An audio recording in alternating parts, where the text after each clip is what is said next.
Hi friends, ఎలా ఉన్నారు అందరూ? నేను బాగానే ఉన్నాను. ఇది పార్ట్ 2 చేస్తున్నాను. పార్ట్ 2 కింద అంటే నా మెమొరీ ఫుల్ అయిపోవడం వలన ఇది సెకండ్ పార్ట్ కింద పెడుతున్నాను వీడియో. అందరూ చూడండి. ఇది నేను ముందుగా ప్రిపేర్ చేసుకున్న పాలు, బియ్యం ఇవన్నీ సరుకులన్నీ కలిపేసి గ్యాస్ మీద పెట్టానండి. అలాగే కొబ్బరి అన్నంలోకి బ్రాయిలర్ చికెన్ అంటే చాలా బాగుంటుంది. బ్రాయిలర్ చికెన్ తీసుకున్నాను, నేను కేజీ చికెన్ తీసుకున్నాను. దానికి కావాల్సిన ఇంగ్రీడియంట్స్ అన్నీ రెడీ చేసుకున్నాను.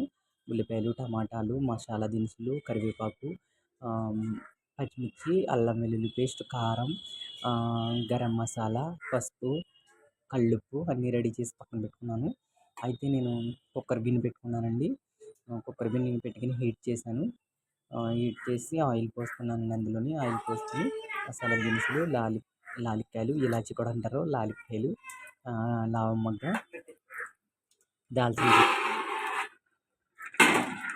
దాల్చిన చెక్క, చిన్న పువ్వు వేసానండి ఆయిల్లోని. నేను మళ్ళీ కొబ్బరి అన్నాన్ని కలుపుకుంటున్నాను. ఎందుకంటే కింద అన్నము కలుపుకుంటే మొత్తం అంతా సమానంగా ఉడుకుతుందని కలుపుకున్నాను. అలాగే నేను ఇక్కడ కర్రీకి అయితే రెడీ చేసుకున్న మసాలా దినుసులు ఆయిల్ వేసి పెట్టాను కదండి, అందులో కరివేపాకు కూడా యాడ్ చేసుకుంటున్నాను. అంటే రెండు ప్రిపేర్ చేసి చూపిస్తున్నాను మీకు. కొబ్బరి అన్నం అలాగే చికెన్ కర్రీ కూడాను నేను మధ్యలో కలుపుతూ ఉంటున్నానండి.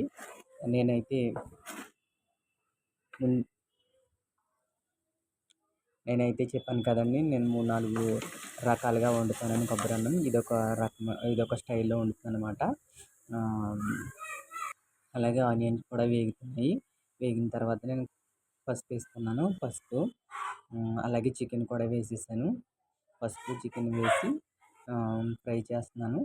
అలాగే నేను ధనియాలు, జీలకర్ర కొంచెం ఫ్రై చేసి పొడి చేసుకున్నాను, అది కూడా వేసేసానండి. కల్లుప్పు కూడా వేసాను. కల్లుప్పు అయితే ప్రతి కూరలో టేస్ట్గా ఉంటుంది. కల్లుప్పే వాడుతున్నాను నేను. కల్లుప్పు వేసానండి. కల్లుప్పు వేసి ఒకసారి కలుపుకుంటున్నాను. కలుపుకున్న దాంట్లో నేను అల్లం వెల్లుల్లి పేస్ట్ కూడా వేస్తున్నాను. చికెన్లోని అల్లం వెల్లుల్లి పేస్ట్ కూడా వేసేసి ఒకసారి కలుపుకుంటాను. కలిపేసిన తర్వాత కొంచెం వాటర్ వచ్చిందండి. ఉప్పు, అల్లం వెల్లుల్లి పేస్ట్ వేసాను కదా, వాటర్ వచ్చింది. అలాగే నేను కారం కూడా వేసేస్తున్నానండి చికెన్లో. కొంచెం ఉడుకుతుంది కదండి అది.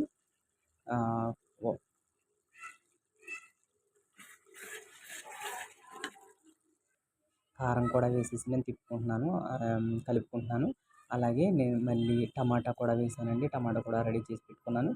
అయితే వాటర్ లేకుండా వండుదామని అనుకున్నాను. నేను గ్రేవీ కోసం వాటర్ ఇవ్వాల్సి వస్తుంది. కొద్దిగా వాటర్ వేస్తున్నానండి కొద్దిగా కూరలోని.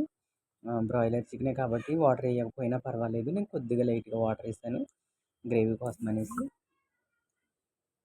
ఇప్పుడు ఉడుకుతుంది, కూర అంతా బాగా ఉడుకుతుంది. అప్పుడు నేను పచ్చిమిరపకాయలు వేస్తున్నాను. మొదట్లోనే